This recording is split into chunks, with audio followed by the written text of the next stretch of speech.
Quran allows marrying Christians and Jews, but is that for all times and places?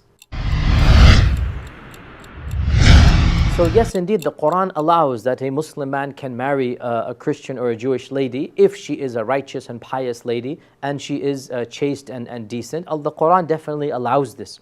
However, it is mentioned in our books of history that when the Muslims who were in Iraq at the time of Umar ibn Khattab, they began marrying Christians and Jews, Umar radiallahu anh, as a matter of policy, not as a matter of fiqh, he wrote to them and he said, don't do this.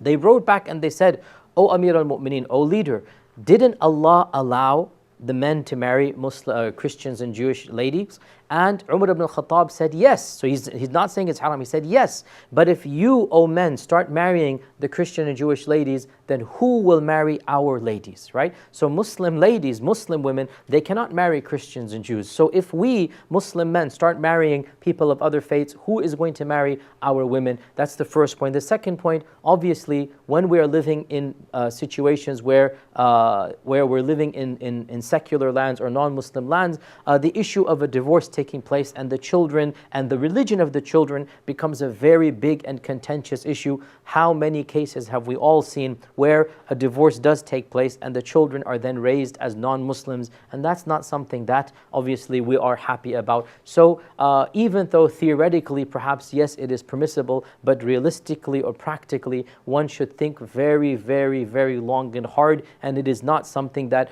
it should be encouraged because there are potentials that the children will not end up as Muslims, and as well there is already a crisis going on in many Muslim communities of many women not getting married. And it's not fair that our sisters are struggling and they don't have good husbands, and the eligible husbands or bachelors are then marrying outside of the faith. Our sisters deserve just as much care and concern, in fact more so as well. So I would definitely not encourage this, but I cannot say that it is haram or sinful to do so. I will simply say that this is something that should be discouraged and emphasis should be given of marrying within our own faith, and Allah Azza wa Jalla knows best.